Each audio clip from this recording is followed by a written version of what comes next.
මම ඔයාලට අද කියලා දෙනවා ඔයාලා නිවැරදිව ව්‍යාකරණය ගොඩනගාගෙන යන්න ඔයාලට දැනුම නිවැරදිව ගොඩනගා ගන්නට අවශ්‍යම වෙන පාඩමක්. ඔයාලා දන්නවද නාමපදයක් නිශ්චිතභාවය හෝ අවිනිශ්චිතභාවය දක්වන හැටි? සිංහලෙන් නම් අපි කියනවා උදාහරණයක් අරගමුකෝ. පෑනක්, පෑන. ඔය දෙකෙන් කෝකද නිශ්චිත? කෝකද අවිනිශ්චිත? තවත් උදාහරණයක් ගන්නවා නම් වාහනයක්, වාහනය. ඔය දෙකෙන් කෝකද නිශ්චිත? කෝකද අවිනිශ්චිත? පෑනක් කියලා කිව්වහම සමූහයක් අතරින් එකක් ගැන ඔබ අදහස් කරන්නේ. පෑන කියලා කිව්වහම සමූහයක් අතරින් ඔබ දන්න නිශ්චිත එකක් ගැන ඔබ අදහස් කරන්නේ. එතකොට පෑනක් කිව්වහම සමහර වෙලාවට ඔබ ඒ ගැන පාට දන්නේ නැහැ. සමහර වෙලාවට ඒකේ වටිනාකම දන්නේ නැහැ. සමහර වෙලාවට ඒක කාගෙද කියන්න දන්නේ නැහැ. අන්න ඒ වගේ අවිනිශ්චිතාර්ථයක් ගැඹෙලා තියෙනවා. හැබැයි පෑන කියලා කිව්වොත් ඔබ ඒකේ පාට දන්නවා. ඔබ ඒකේ වටිනාකම දන්නවා. ඔයා ඒකේ අයිතිකාරයා කවුද කියන්න පවා දැනගෙන ඉන්න පුළුවන්. ඒ වගේම තමයි වාහනයක් කිව්වහමත් අර නොදන්නා දේවල් වැඩි. වාහනය කිව්වහම දන්න දේවල් වැඩි. මෙන්න මේ ස්වභාවය කොහොමද අපි ඉංග්‍රීසියෙන් කියන්නේ? අන්න ඒක තමයි පළවෙනි පාඩම. සිංහලෙන් අවසානට යම් නාමපදයක් කිව්වට පස්සේ එකක් කියලා කියනවා නම් ඒක අවිනිශ්චිතාර්ථයට ඇවිල්ලා. ඒ වගේම නාමපදයට අවසානයේ එක කියලා කිව්වොත් ඒක නිශ්චිතභාවයට ඇවිල්ලා. ඉස්සෙල්ලා කිව්ව උදාහරණය වගේ බස් එකක් ඔන්න අවිනිශ්චිතභාවයට ඇවිල්ලා, බස් එක නිශ්චිතභාවයට ඇවිල්ලා. මලක් අවිනිශ්චිතභාවයට ඇවිල්ලා, මල නිශ්චිතභාවයට ඇවිල්ලා. සිංහලෙන් පෙන්වන මෙන්න මේ වෙනස කොහොමද අපි ඉංග්‍රීසියට පරිවර්තනය කරගන්නේ? ඉංග්‍රීසියට පරිවර්තනය කරගද්දී බලන්නකෝ අවිනිශ්චිතභාවය ඉංග්‍රීසියේ එන්නේ A සහ N කියන අව්‍ය පද දෙකෙන්. එතකොට කොහොමද මේ A සහ N අපි පාවිච්චි කරන්නේ යම් නාමපදයක් දිහා බලලා? ඒකේ රහස තමයි මම ඔය යටින් පෙන්නලා තියෙන්නේ. නාමපදය ආරම්භ වෙන්නේ ස්වර අකුරකින් නම් අපි නාමපදයේ ඉස්සරහට N දාලා භාවිතා කරනවා. අපි උදාහරණයක් ගමු. යම් ස්වර අකුරකින් නාමපදයක් පටන් ගන්නවා නම් ඉස්සරහට එකක් කියන තේරුම පාවිච්චි කරන්න ඕන නිසා අපි N කියන නිපාත පදය දානවා. ඒ අකුරින් පටන් ගන්නවා apple කියන වචනය. APPLE. එහෙනම් apple ගෙඩියක් කියලා කොහොමද අපි කියන්නේ? an apple. අක්කරයට කියනවා ඒක කියලා. එහෙනම් අක්කරයක් an ඒක. අන්න ඒ වගේ. ඊ අකුරින් පටන් ගන්න වචනයක් ගමු අපි. elephant අලියා. එතකොට අලියෙක් කියන්න නම් an elephant. රාජලියට කියනවා eagle කියලා. එහෙනම් රාජලියෙක් කියන්නේ an eagle. බලන්න elephant කියන එකයි eagle කියන එකයි දෙකම පටන් ගත්තේ ඊ අකුරෙන්. ඊළඟට අපි ගමු I අකුරෙන් පටන් ගන්න වචනයක්. ice cream. ice cream එක.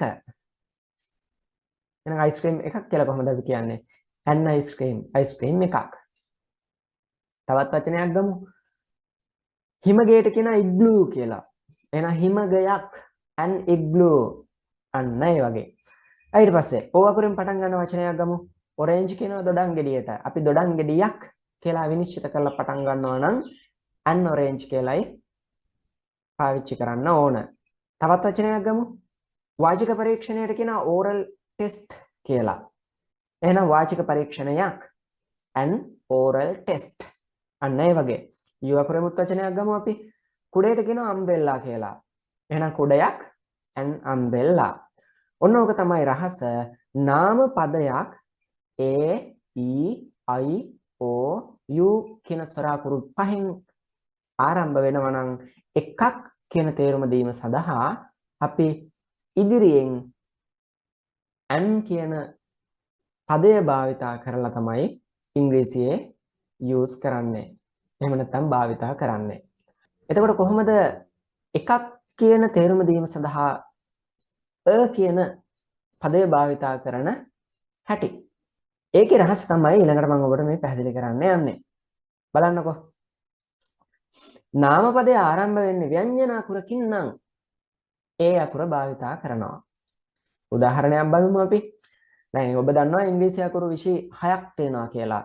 ඉංග්‍රීසි අකුරු 26න් අකුරු 5ක් ස්වරවලට ගියාම 21ක් ඉතිරි වෙනවා ව්‍යංජන වල. දැන් බලමු එහෙනම් යම් නාම පදයක් ව්‍යංජන අකුරකින් පටන් ගන්නවා නම් එකක් කියන තේරුම දීම සඳහා නාම පදයේ ඉදිරියට කියන වචනය දානවා. එහෙම නැත්නම් කියන පදය දානවා. උදාහරණය බස් BUS බස් එක. එහෙනම් බස් එකක් බස්. CAT cat පූසා. C එකෙන් පටන් ගන්න තියෙන නාම පදය. පූසෙක් කියන තේරුම දීම සඳහා කියන වචනය දානවා. එහෙනම් ඒ වගේම D අකුරෙන් dog කියලා පටන් ගන්නවා.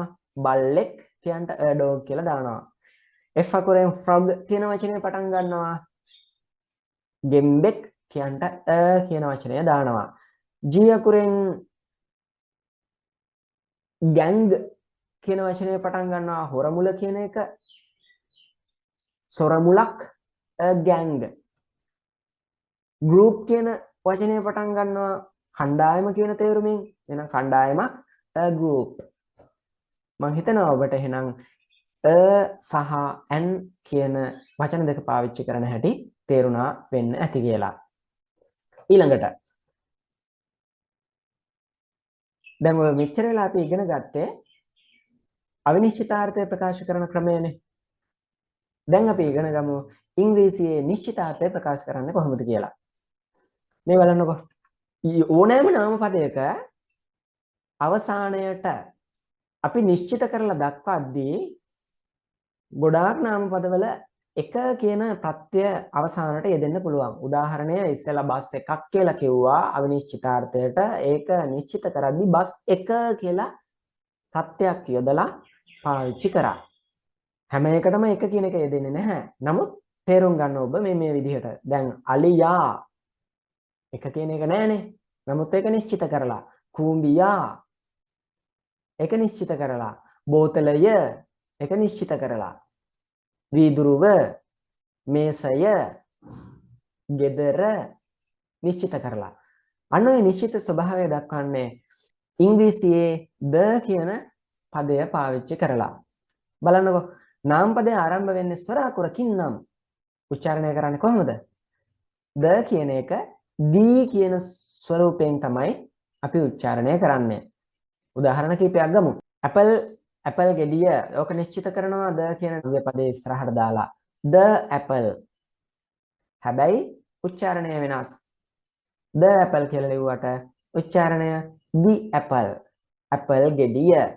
ant කියන්නේ කූඹියා. එහෙනම් නිශ්චිත කරාම the දානවා. the ant කියලා ලිව්වට the ant කියලා තමයි උච්චාරණය කරන්නේ. the ant කූඹියා. එහෙනම් ඉස්සෙල්ලා කියපු උදාහරණ ටිකම අපි ඉස්සරහට අරගෙන යමු. the elephant අලියා. the igloo හිමගේ. the ice cream එක. the orange දොඩම් ගෙඩිය. the oral test වාචික පරීක්ෂණය. the university විශ්වවිද්‍යාලය. the umbrella කුඩය. මම හිතනවා ඔබට පැහැදිලි වෙන්න ඇති නාම පදයේ ඉස්සරහා the කියන අව්‍ය පදයේ යෙදුනහම දී කියන හඬ එනවා කියලා.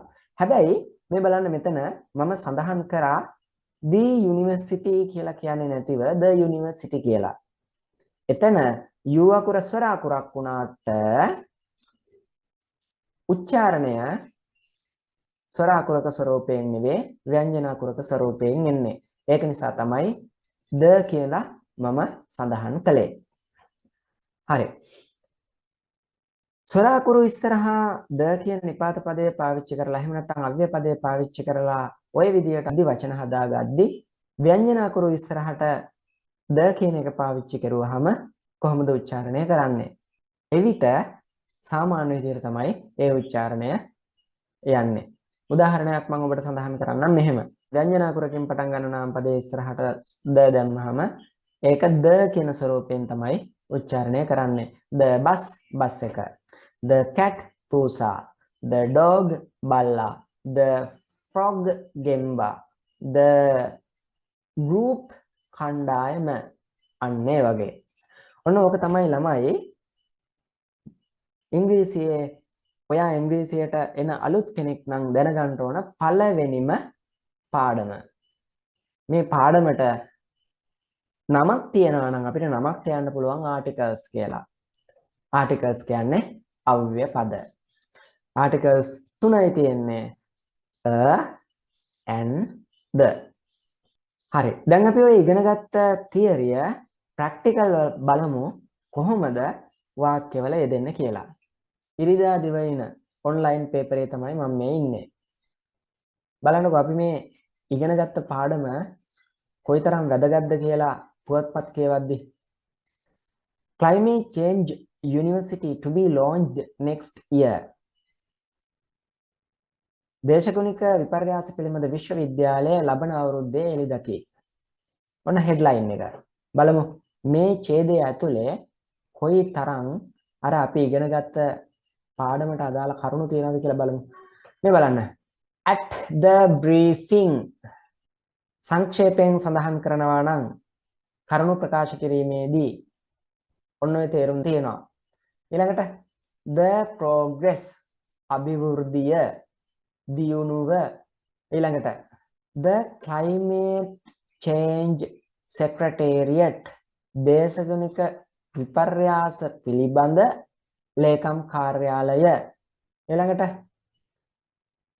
තවත් පාරක් තියෙනවා the climate change university දේශගුණික විපර්යාස පිළිබඳ විශ්වවිද්‍යාලය ඊළඟට the university the university නෙමෙයි the university විශ්වවිද්‍යාලය the university grant commission විශ්වවිද්‍යාල ප්‍රතිපාදන කොමිෂන් සභාව ඊළඟට the initiative ඊළඟට තවත් වචනයක් තියෙනවා the board of governance පාලක කණ්ඩායම ඊළඟ එක the Korean Exim Bank Korean Exim බැංකුව නිශ්චිත කරලා තියෙන ද දාලා ඊළඟට the president විශේෂ විදිහට දාලා තියෙනවා ජනාධිපති ඔන්න මෙතනදී තවත් කාරණාවක් කියලා දෙන්න පුළුවන් සමස්තයකටම එක්කෙනෙක් ඉන්නවා නම් ඒ වගේ අවස්ථාවලදී the කියන අව්‍ය පදය අනිවාර්යයෙන්ම භාවිතා කරනවා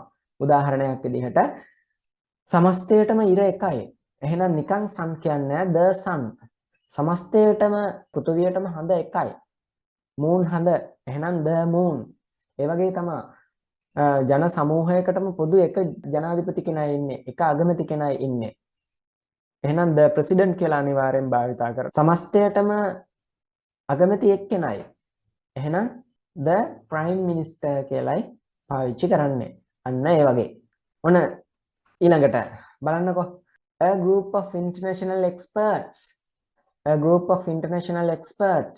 ජාත්‍යන්තර විශේෂඥ කණ්ඩායමක්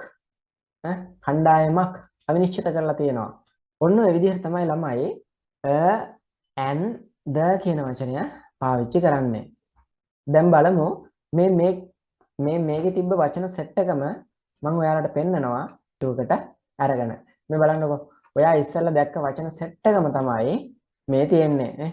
at the briefing සාරාංශ වශයෙන් එහෙම නැත්නම් දැනුවත් කිරීම වශයෙන් the progress අභිවෘද්ධිය the presidential secretariat ජනාධිපති ලේකම් කාර්යාලය the climate change secretariat දේශගුණික විපර්යාස පිළිබඳ ලේකම් කාර්යාලය the climate change university දේශගුණික විපර්යාස පිළිබඳ විශ්වවිද්‍යාලය the university grant commission විශ්වවිද්‍යාල ප්‍රතිපාදන කමිෂන් සභාව a post graduate institution පශ්චාත්තුපාදී ආයතනයක් අපිට මග ඇරුණු වචනයක් මම අතනින් සඳහන් කළේ නෑ the university විශ්වවිද්‍යාලය කියන්නේ the university කියලා the board of governance පාලක කණ්ඩායම the Korean Exim Bank Korean Exim බැංකුව the external resource department ඒ කියන්නේ විදේශ සම්පත් දෙපාර්තමේන්තුව the president ජනාධිපති the discussion සාකච්ඡාව the bill මේ විදිහට දැන් බලන්න මේ වචන සෙට් එකම අර ඉස්සෙල්ලා ඔබට සඳහන් කරපු මේ ඡේදය ඇතුලේ ඡේද තුන ඇතුලේ තිබ්බා. බලන්නකෝ පළවෙනි පාඩම තේරුම් ගත්තා කියලා කියන්නේ පාඩමෙන් 105ක් අනිවාර්යෙන් තේරුම් ගත්තා කියන එක. ඔයාලා පොත්පත් කියවද්දී නාමපදය කොහොමද නිශ්චිත කරන්නේ? නාමපදය කොහොමද අවිනිශ්චිත කරන්නේ? නිශ්චිත කරවොත් මොකක්ද ඒකේ තේරුම? අවිනිශ්චිත කරලා තිබ්බොත් මොකක්ද ඒකේ තේරුම කියන කාරණා ගැන තවත් අධ්‍යයනය කරાવી කියලා ඉස්සරහට. එහෙනම් පළවෙනි පාඩම මේ වෙලාවේ මම අවසන් කරනවා. තවත් පාඩමකින් අපි හම්බ වෙමු.